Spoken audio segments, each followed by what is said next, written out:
It was past midnight in Washington, D.C. when it happened. A single tweet from Elon Musk hit the internet like a lightning bolt across a dry sky. If Americans knew how deep the surveillance went, they'd burn their routers. No tags, no links, no direct accusations. But the message was loud enough to shake the foundation of the most powerful office in the world. Within 5 minutes, #SurveillanceGate was trending across platforms. News anchors scrambled for context. Podcasts lit up with wild speculation. And then came the reply direct, furious, unmistakable. Elon Musk is lying. He knows what he's doing. Sabotaging America. Treason? Signed, Donald J. Trump, President of the United States. The digital world exploded. Screens across the country glowed with breaking news banners. In living rooms, airports, coffee shops, people froze. Not because they fully understood what was happening, but because they sensed that something massive had just been set in motion. Inside a secure government facility just blocks from the Capitol, Vice President J.D. Vance sat in a darkened briefing room. A wall-sized screen displayed streams of foreign cyber activity, most of it coded, blurred, and moving too fast for untrained eyes to follow. Vance.com, but tense, leaned forward, absorbing every word from the NSA analyst who had just confirmed what they feared. Elon wasn't bluffing, the analyst said. He knows about the private contract Project Horizon. It links a shell company with White House intelligence feeds. Vance didn't speak. His hand tightened around a cup of cold coffee. Behind him, 2 Secret Service agents entered quietly. "Sir, the President's Chief of Staff is on the line. He wants you back at the White House immediately. The President expects you to address the nation in the morning." J.D. Vance stood, jaw clenched. "Draft the statement," he said, "and pull every log connected to Horizon. I want it airtight before sunrise." While Washington turned restless, California stayed wide awake. At SpaceX's high-security headquarters outside Los Angeles, Elon Musk walked through the dark halls of his AI command center. He wore no tie, no suit, just jeans, a black t-shirt, and a heavy silence.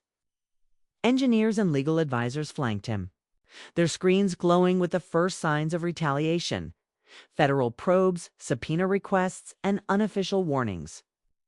Musk stopped in front of a massive server rack humming with power. He turned to his team. "They want war. Fine. But when this breaks, don't blink. Let the data speak." Meanwhile, in New York, cable news producers held emergency meetings. Phones buzzed nonstop. Anonymous tips poured in, most false, some terrifyingly accurate. Leaked documents suggested a secret collaboration between Trump's 2024 campaign team and a mysterious private data firm with connections to military-grade AI. The firm reportedly had backdoors into voting behavior models, facial recognition, databases, and even encrypted messaging platforms. No one could confirm it. No one could deny it. By 3 a.m., headlines had gone global. Trump vs. Musk, the digital war that could tear America into, J.D. Vance called. To White House in emergency session, Silicon Valley vs. the Oval Office, and yet, inside the White House, there was an eerie calm. Trump paced in his private residence, visibly angry but strangely controlled. He had always known Musk was unpredictable, but this was war. "Leak it all," he told his communications advisor.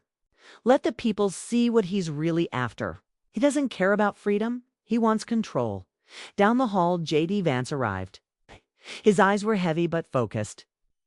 Trump looked at him for a long second. "You believe him?" Trump asked. Vance didn't answer. "I made that man a billionaire again. Now he wants to burn the house down because I wouldn't hand him the satellite rights," Trump snapped. Still, Vance said nothing. "You'll speak in the morning," Trump continued. "Reassure the public. Tell them it's fake. Tell them Musk's unstable. Use your charm." Vance gave a half nod and turned away. His heart was pounding. Not out of fear, but out of something more dangerous certainty. He had seen the logs, he had read the encryption keys, and he knew, deep down, that the country was staring into the abyss.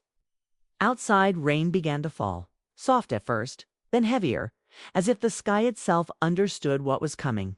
In basements, bedrooms, and boardrooms across the world, people sat up and watched as power prepared to face power. A former president and a tech god, both too big to fall, both too proud to bend. And in the middle stood J.D. Vance, the man who now held the mic, the truth and the nation's nerves in his hands. The storm had begun, and there was no going back. By sunrise, America had changed. The streets of Washington were quiet, but tension pulsed through every corner of the Capitol. News vans lined up outside the White House. Inside, the West Wing buzzed like a shaken hornet's nest. Phones rang. Security teams moved briskly. The press briefing room lights were already on. Vice President J.D. Vance stood in front of a mirror, in the Roosevelt room, tying his navy blue tie for the third time. His eyes looked steady, but his hands trembled slightly. He had written the speech himself, no ghostwriter, no PR spin. This one had to come from him. He knew what was at stake. The world had seen Elon Musk's tweet, and they had seen Trump's response. The nation was divided. Some believed Musk was protecting freedom. Others believed he had gone rogue. And now it was Vance's turn to calm the fire or pour gasoline on it. At 7 a.m. sharp, J.D. Vance stepped. Into the briefing room, the lights flashed. Reporters stood shoulder to shoulder. Networks across the globe switched to live feed. "Good morning," he said, voice low but firm. What happened last night wasn't just a disagreement. It was a rupture between two powerful forces who claimed to speak for America's future. He paused, letting the silence stretch. Elon Musk's tweet suggested unauthorized surveillance connected to a private tech firm with links to the federal government. I want to state clearly, no U.S. citizen is being spied on by this administration. But I will also say this, we are investigating every claim. Fully gasps echoed. Some journalists exchanged wide-eyed glances. I've ordered a full cybersecurity audit. Every contractor, every encrypted channel. There's even a shadow of abuse. We will expose it. No one, not even our friends, are above accountability. One reporter stood up. Mr. Vice President, are you confirming Musk's claims? That Trump authorized a backdoor into American data systems. J.D. Vance didn't flinch. I'm confirming that there are questions that deserve answers. And unlike others, I won't insult your intelligence with easy lies. That line was intentional, sharp, dangerous, and it struck like thunder. Inside the Oval Office, Trump watched the live feed in silence. His face was pale, expression unreadable. When the camera zoomed on Vance's face, Trump leaned forward and muttered, "He thinks he's the hero now." Picked up the phone. "Call Fox. Tell them I'll go live in 30 minutes. Meanwhile, across the country, Musk posted again. He knew. J.D. Vance knew about Horizon months ago. He said nothing. Attached was a grainy screenshot from a private video call dated 6 weeks earlier. In it, J.D. Vance sat across from Musk, both staring at a digital map filled with satellite nodes and flagged surveillance points. The caption read, "Silence isn't loyalty, it's complicity." The internet exploded again. Now, the vice president was no longer just a mediator, was part of the fire. It's back in Washington. Vance read the tweet while walking out of the briefing room. He stopped cold. His chief of staff showed him the screen, hands shaking. "This isn't good," she whispered. Vance's jaw tightened. "We need to get ahead of it. Schedule an interview. Not political serious. PBS or Al Jazeera. Somewhere global." In the Pentagon, senior officials were already running damage control. The Joint Cyber Command had flagged 3 foreign actors: Russia, Iran, and China, amplifying Musk's tweet to stir domestic panic. Officials feared more than misinformation. They feared retaliation. If America's data systems were exposed even, rumored to be foreign entities could launch real-world attacks, economic, electrical, even military. By 10 a.m., the White House National Security Council met in an emergency closed-door session. Vance attended remotely, still on the move. Inside, voices clashed. "We can't let Musk publish the logs," one general shouted. "It's national security. He's a civilian," countered a legal advisor. "It's not bound by classified protocols." "Then make him bound," snapped Trump's aide. Across the table, someone quietly asked, "Is this still a tech feud, or are we standing at the edge of civil fracture?" Outside, people were already choosing sides.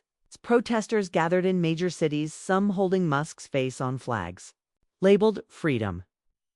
Others waved signs saying, "Don't let billionaires hack democracy." And in Silicon Valley, something deeper stirred. A source close to Musk sent a private message to Vance through an encrypted channel, and you ignored it. "If you don't speak the truth tonight, we will." The message ended with a location. "Meet us in Denver. Midnight, come alone." J.D. Vance sat in his armored SUV, staring at that message. He didn't reply. He closed the phone, looked out the window, and whispered to himself, "This isn't about one secret anymore. It's about the whole system." It was nearly midnight in Denver. Cold wind whipped across the abandoned hangar on the city's edge. Floodlights buzzed faintly overhead, casting long shadows over cracked concrete. A black SUV pulled up slowly. The engine shut off. Vice President J.D. Vance stepped out, alone. He wore a dark overcoat. No security detail, no phone. Just a small folder tucked under his arm. His face was pale, tense but determined. He walked into the hangar, footsteps echoing. Inside, 3 figures waited. One was Elon Musk. The second, a woman in a gray turtleneck, Musk's senior encryption analyst, Dr. Lana Tao. The third man, quiet and unreadable, was unknown to Vance, but had a military stance and a U.S. Space Force emblem faintly visible under his jacket. "Thanks for coming," Musk said, voice low. "You left me no choice," Vance replied. Musk nodded toward Lana. She stepped forward, holding a tablet. With a few taps, the screen lit up, showing a digital map with dozens of red points across. The U.S. blinking rapidly. "This is Horizon," she said. "It's not a myth. It's real, and it's active." Vance stared at the screen. "What am I looking at?" "Nodes," Lana replied. "Each red dot is a micro-surveillance access. Point satellites, traffic cameras, 5G towers, and home smart devices. Tied together using AI systems leased under a company called Atlas Logic." "I know Atlas," Vance said. "They're under contract for DHS signal monitoring." "Wrong," Musk interrupted. "They were. Now they operate independently under Project Halberd. It's quietly transferred to an undisclosed executive arm. Guess who signed the transfer last year?" He handed over a single document. J.D. Vance scanned the signature at the bottom. It was his own. "It's possible," he muttered. "That was a routine national emergency authorization." The text was buried in 100 pages. "They buried it for a reason," Lana said coldly. "Atlas was allowed to bypass oversight." Since then, Horizon has gone live. They're watching. Millions, all in the name of predictive threat detection. But it's not just data.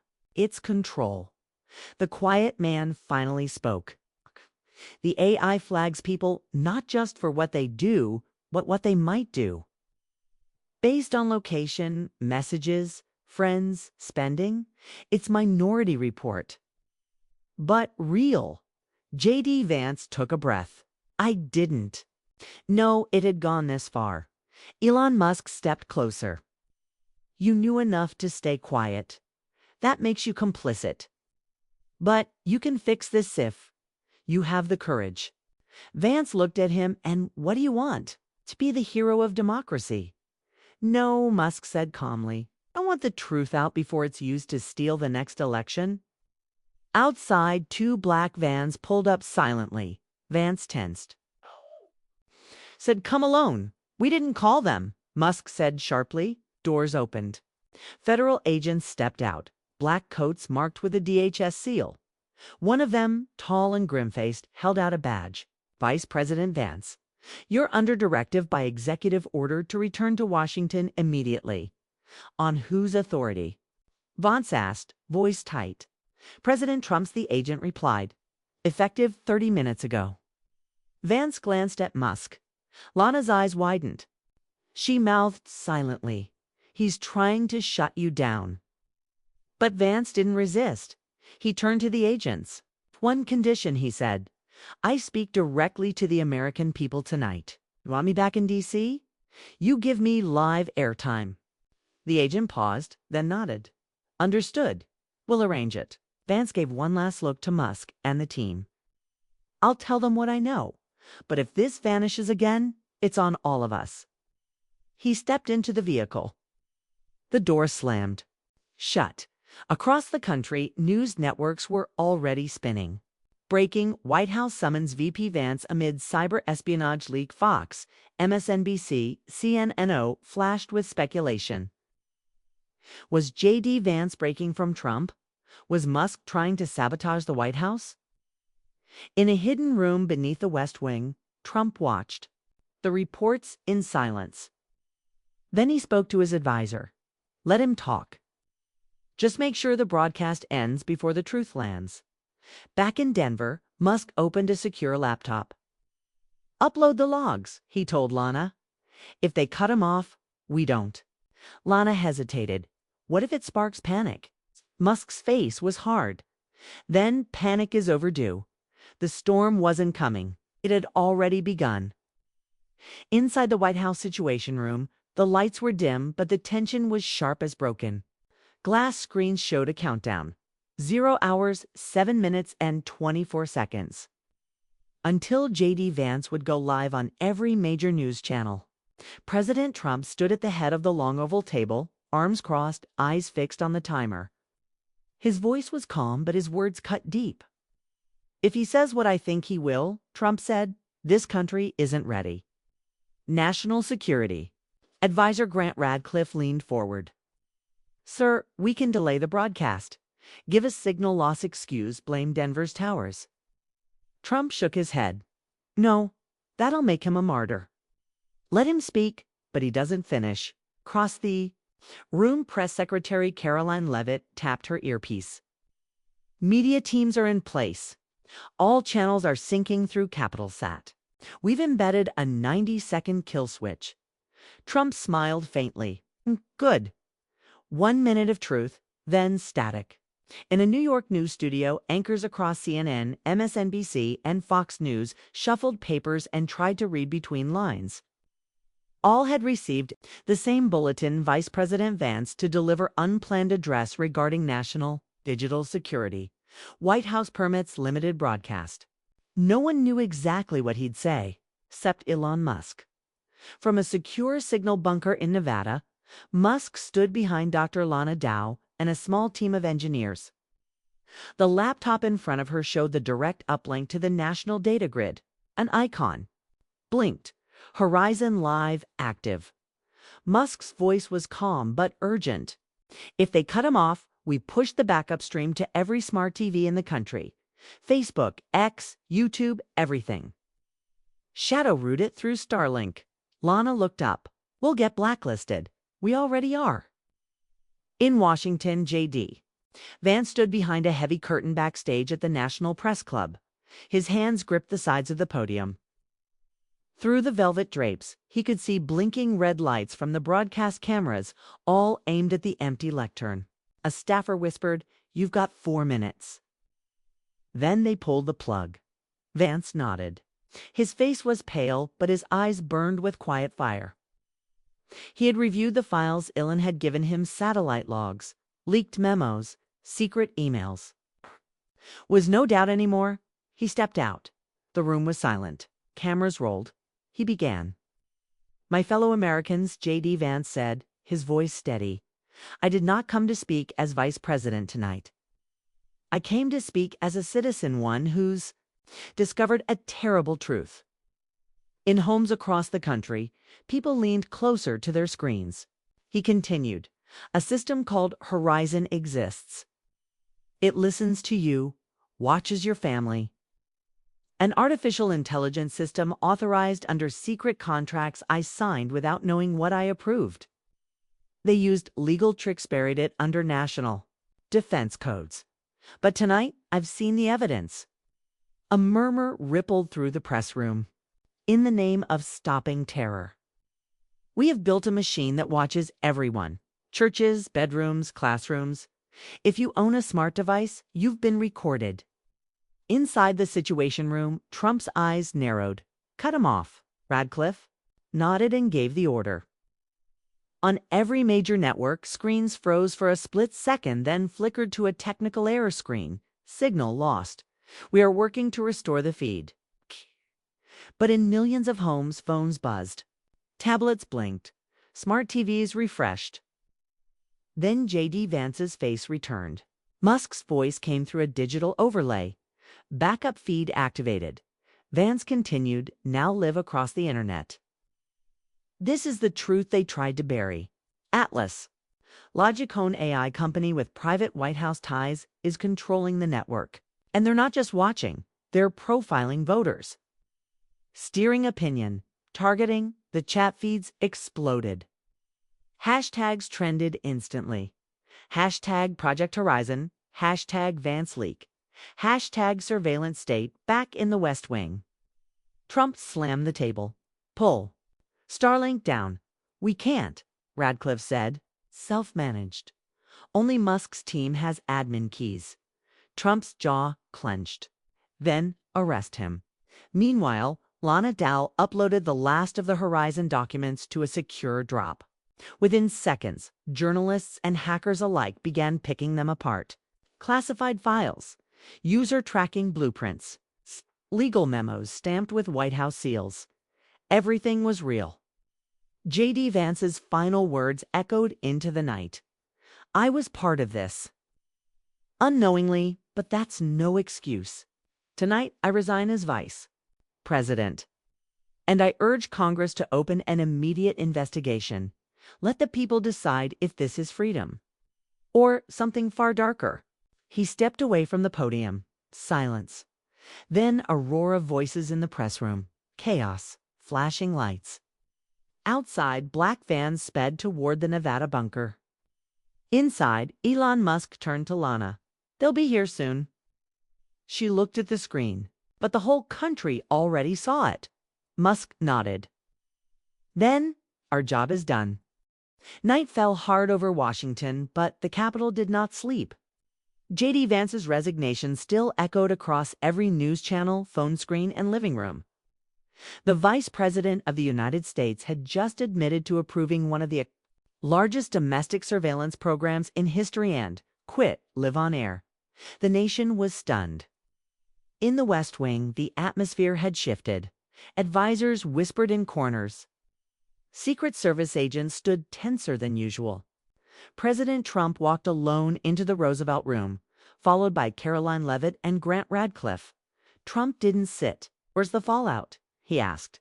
Caroline, pale but controlled, replied, "Red states are calling for Vance to be arrested. Blue states want you impeached." But the real storm is online. Musk's upload got 120 million views in 3 hours. Radcliffe added, "Foreign governments are calling. NATO is demanding answers. China's broadcasting it to mock us. Russia's gone silent. And ... He hesitated, ... Two senior intelligence chiefs just resigned." Trump looked at the empty chair where J.D. Vance used to sit during briefings. "Get the FBI director on the line," he said. "And freeze all of Musk's assets. Every company, every satellite, every server." Now, meanwhile, in the shadows of a luxury condo in Manhattan, a private Zoom call lit up a dark screen. On one side, Elon Musk sat, his face unreadable. On the other, Edward Royce, EO of Atlas Logic, the secretive AI firm behind Project Horizon. Elon Roy said calmly, "You've thrown a match into a room full of gasoline." Musk leaned forward. "You built a weapon." I showed the people the blueprint. Roy smiled faintly. And now, you think they'll stop using it? They want the convenience. They like being tracked as long as the ad matches their mood. You exposed it, but they'll forget by Monday. Elon didn't blink. Not if Congress gets involved. Not if people vote. Roy scoffed. Congress? Elon, you don't get it. Atlas is Congress. We've bought both sides. Your revolution's already been absorbed. Then the call ended. Back at the Capitol, emergency congressional hearings were being scheduled. Alexandria Ocasio-Cortez called it the largest betrayal of civil trust since Watergate. Senator Josh Hawley called for a federal investigation into Horizon and Atlas logic. C-SPAN became the most watched channel in America overnight. But the question lingered everywhere. Was Trump in on it? Or was he just as blind, at a private airstrip in Nevada? J.D. Vance stood in silence, watching the desert wind whip across the tarmac. A black SUV rolled up. The door opened. Elon Musk stepped out. You sure about this? Musk asked. Vance nodded. They're going to spin this. Turn me into a traitor. Say I panicked. Elon raised an eyebrow. Did you? No, Vance? Said I finally understood what I helped build and what it cost. Musk glanced at the horizon. The White House will try to erase you. They might, Vance said, but not the truth. That's out now. In Europe, world leaders gathered for an emergency summit. The UK, Germany, and Canada called for international audits of American tech firms. The EU voted to suspend all federal U.S. contracts with Atlas Logic. Sanctions were proposed. At home, a wave of protests spread from San Francisco to Atlanta. Some demanded Trump resign. Others wanted Musk arrested. Still others just chanted the same words over and over. We were watched. We didn't know. Hackers began exposing more hidden contracts, more AI tools. Some were stunned to discover Horizon wasn't the only system. There were 3 more. Codenames: Citadel, Echo, and Veil. Inside the Oval Office, Trump sat alone at his desk. The room was quiet. He scrolled through his phone, watching clips of J.D. Vance's speech over and over. A knock at the door. Radcliffe entered. Sir, there's one more file. We just recovered it from the NSA leak vault. It's dated 2 years before you even ran. Trump took the file, opened it. His eyes narrowed. It was a classified briefing signed by the Obama administration authorizing early versions of Project Horizon. Vance wasn't the first. Trump whispered, "No, sir," Radcliffe said. He was just the first to admit it. Trump stood slowly. "Get me Congress," he said, "and Elon Musk in person. Before this turns into something none of us can fix."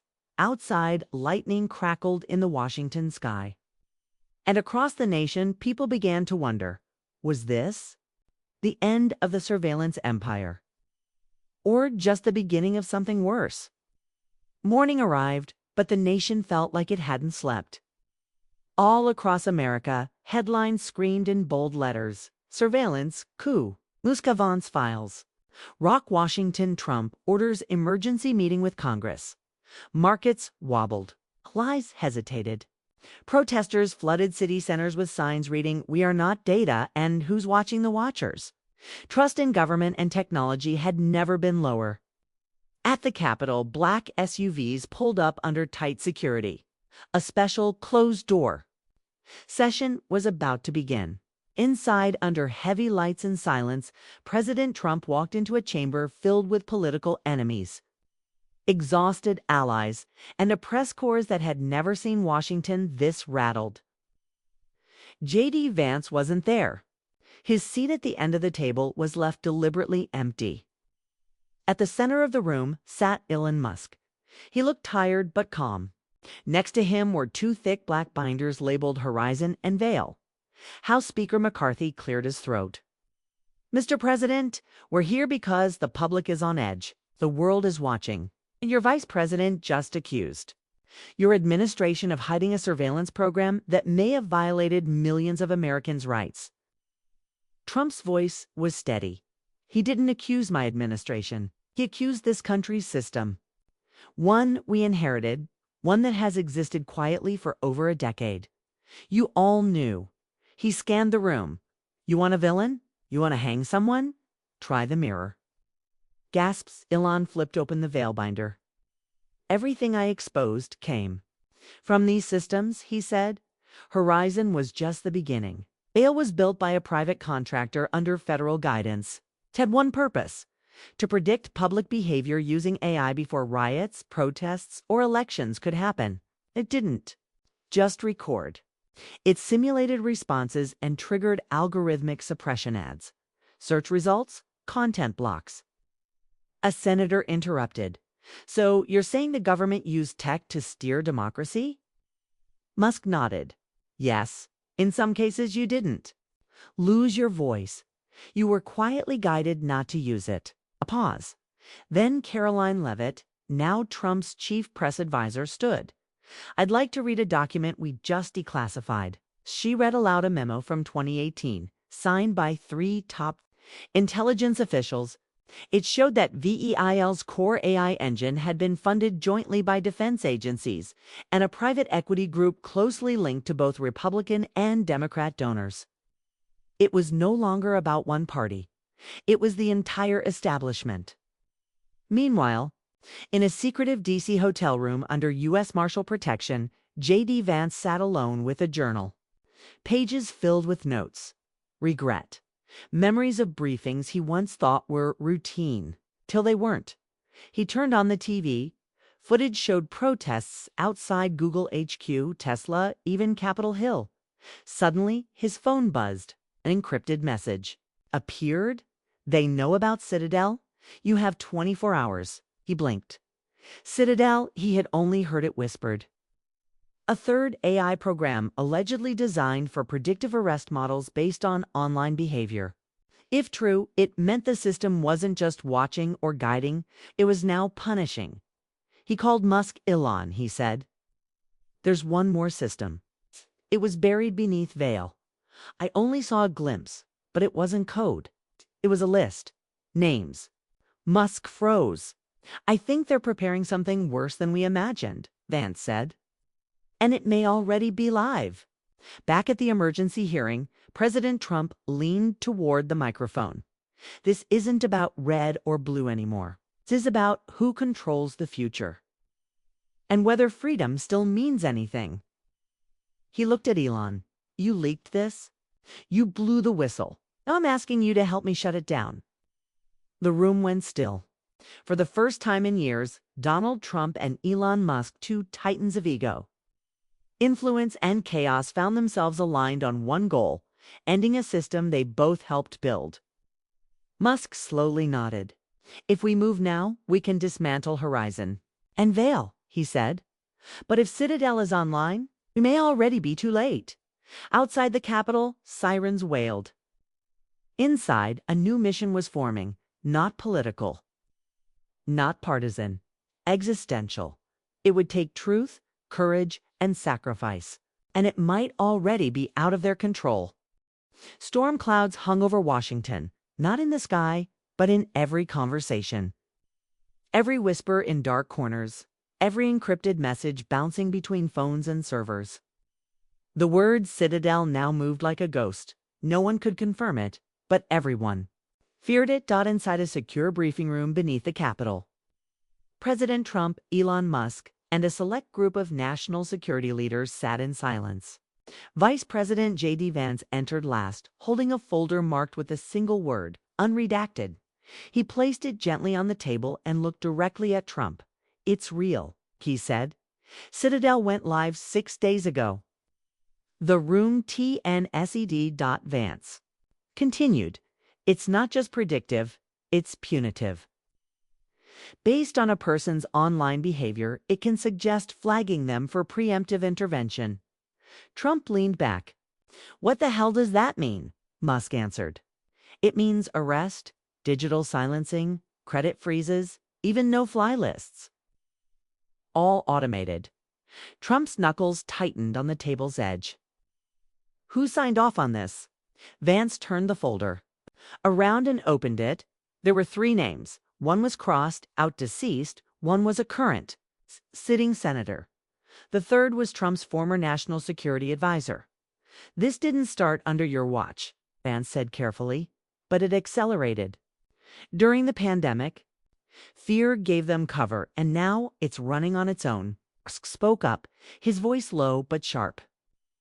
Citadel is an eye that no longer waits for human approval. It's trained to protect national stability. That means suppressing anything it views as a threat, even free thought. Trump stood slowly. Then we shut it down. But how? Levitt asked. If it's automated and hidden across federal systems, pulling the plug might trigger a failsafe. We need a key, Musk said. And I built part of it. Eyes turned to him. I didn't know what it would become, he added. But I know how to dismantle its logic tree. I can access the mainframe directly. Where is it? Vance asked. Musk hesitated. There's a backup node in Utah, deep under a military installation. But the core, the master node, is not in America. Silence. It's in an offshore data fortress.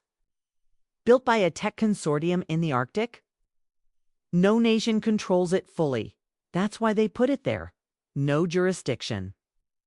Trump exhaled slowly. So we go there. Sir, said one general, this would be seen as an act of cyber warfare. Trump nodded. Then let the world see it.